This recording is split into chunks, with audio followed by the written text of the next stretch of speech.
Hello YouTube, it's Chris, Wazzo Briars. Hope everyone's doing well. I'm just finished a morning's work in the workshop. I'm just about to get ready for my shift in the kitchen. So I thought I'd have a pipe and do a video. Yeah, I'm smoking. You'll have been bombarded with my Dublins lately. But I'm smoking the original, which started it off with my Dublins. Then I did some training with Bruno Nuttins, and he really helped me figure out this section here. So I got a nice taper from the bowl now when I do my Dublins. But this is where where the Dublins started with me, my proto pipe. But it smokes nice. Yes, I'm smoking Rattray's Marlin Flake, which is popular with a lot of people.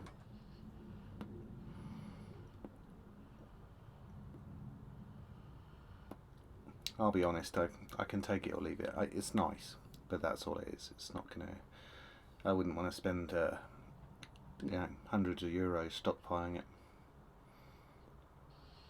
But it's doing a nice job just now.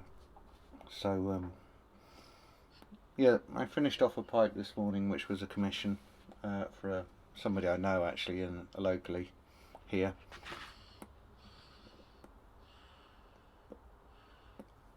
He's bought it for his brother, who's a pipe smoker over in the UK, and he wanted his brother smokes billiards. He showed me pictures of his brother's pipes, and the sort of billiards or Rhodesians tend to be. So he decided on a billiard, and this is it.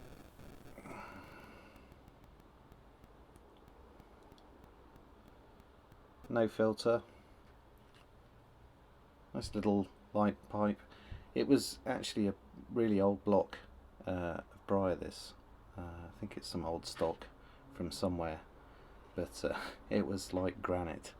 Took some serious working. I had to sharpen my tools twice while making this pipe. But we got there in the end. I think I've got a nice clean finish on it. I'll just give it a wipe. It's dusty in here. But yeah, I was going for a straight grain all the way round, and it just flared off here. So, but really nice block.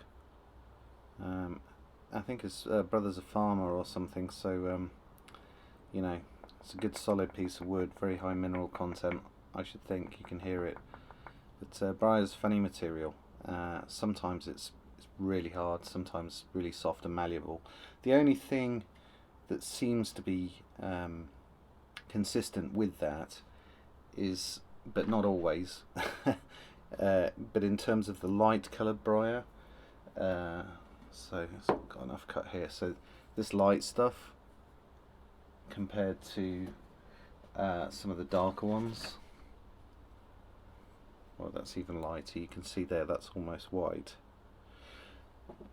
So those tend to be much easier working than, here we go, it's an offcut from, so I thinned it out, than these darker yellowy ones. And you can feel it with your fingers, the difference in the sort of the density and the hardness. It's like metal, it's like or stone. Whereas these whiter blocks seem to be yeah, much softer, and also that, you know, I mean, look at the shine on that. It's not been sanded. That's just the wood. So it takes some serious working, but a good result. I'm happy with the result. I spoke to Bruno and a couple of other guys I know trying to improve my billiard, and I've worked on this little junction here. You can see it kind of comes back in to follow the groove, the curve on the front. So really happy with that, how that turned out. So I should give him a message after this and see if he's around before I go to work, so I can get it to him. So yeah, but yeah, Briar's funny stuff. There also seems to be, when you buy Plateau, I buy a lot of Plateau. Most of my pipes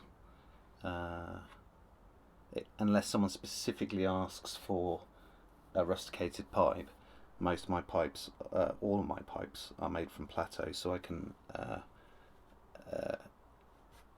have the grain exactly how I want it. But if the whole thing's going to be rusticated, the grain is unimportant. What's important is that it's a clean block and it's not going to, functionally it's going to work, because the character is what I'm giving it, not what's naturally there.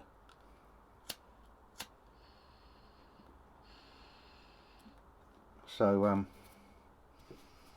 you tend to get what I tend to get. Well, there are two sorts of plateau that sort of come your way. You get the kind of gnarly, knobbly, ugly duckling looking stuff with big sort of nodules on the burl, but that is no indication that the grain is not good. I mean, look how tight that grain is on that block. So you get those,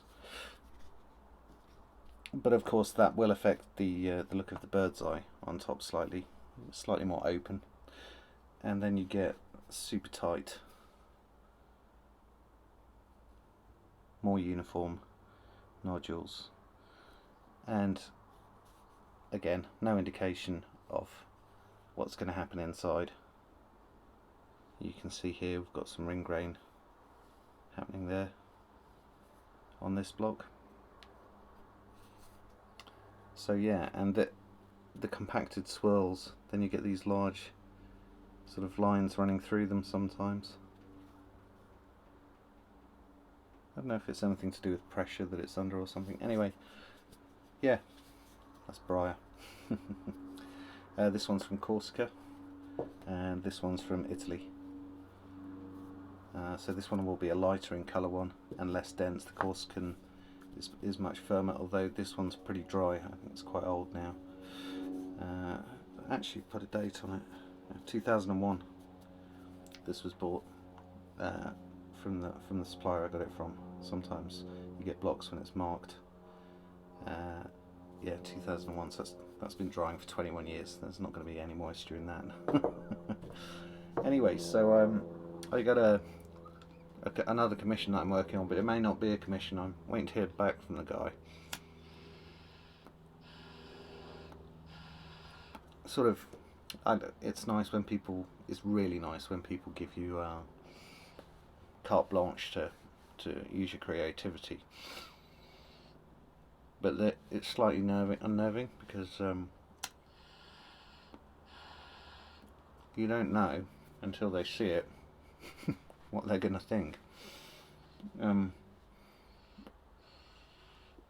When people are very specific, it's, you're just following a plan, so to speak, which is great in some ways, and in other ways, if you get too much of that going on, it can be a little boring. Samey.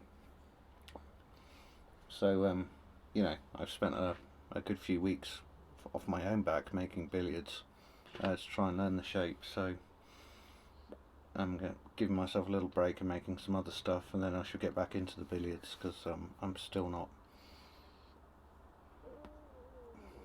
I'm really close to being where I want to be on the billiard, but I need a break from it to do some other stuff. So this guy has had a pipe off me before, which he loved. He keeps telling me, which is good to hear. And we had a conversation. He was asking me what I think the most classic English shape would be, and the first thing that sprung to mind, given that he's already had a billiard from me, was a bulldog. And so he agreed, and but the word classic has been used, so I started off designing a pipe and cutting into the block to square it off. I took the plateau off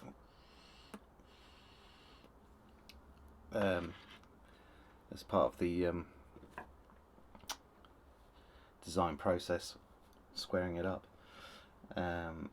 preparation, I should say, before getting into it. And there was this vast expanse of gorgeous bird's eye, and I couldn't bring myself to just make a bulldog with it. So hopefully it's going to work out. I'm going to make this pipe anyway, no matter what. It's one of those, and then if the guy doesn't fall in love with it like I have, I can make him a regular bulldog, no problem. So anyway, he knows all this, so I'm just waiting to hear back from him. And so I started in it, and I decided to try and make a bull cap style affair. It's a really nice block, lovely light briar, so it'll take a stain well. The bird's eye is not going to show up, but this is. Let's try.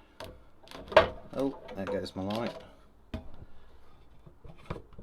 that going to make things better? I think it's focus actually.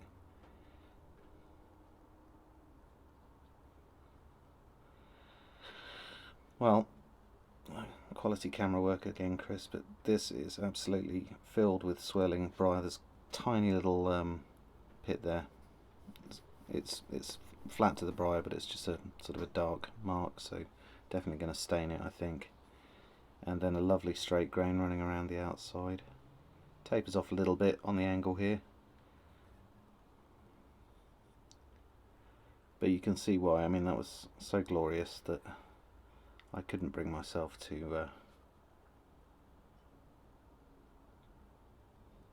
not utilise all this space. It's 2.5 inches diameter, so regular.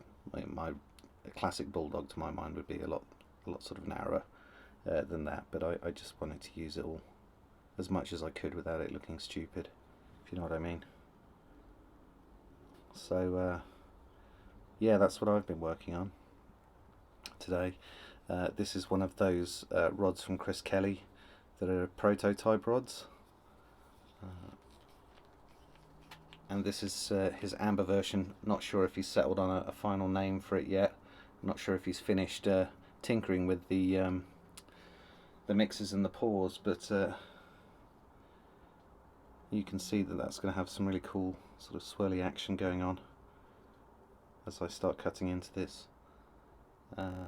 When you do a bulldog stem, because it's a diamond, I tend not to do anything on the lathe with the shaping. It's all by hand.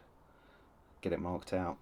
It's a nice central drill and everything, so no issues there, and I shall just get straight in there with a file, I think. There's no need to change any diameter on the sides. I'm going to use a sort of, it's going to be a diamond shank, but it's going to be like a slimmer top to bottom than it is side to side. Yeah, anyway, I am going on and on and on. I'm going to finish my pipe and bugger off to work. Take care, everyone. All the best.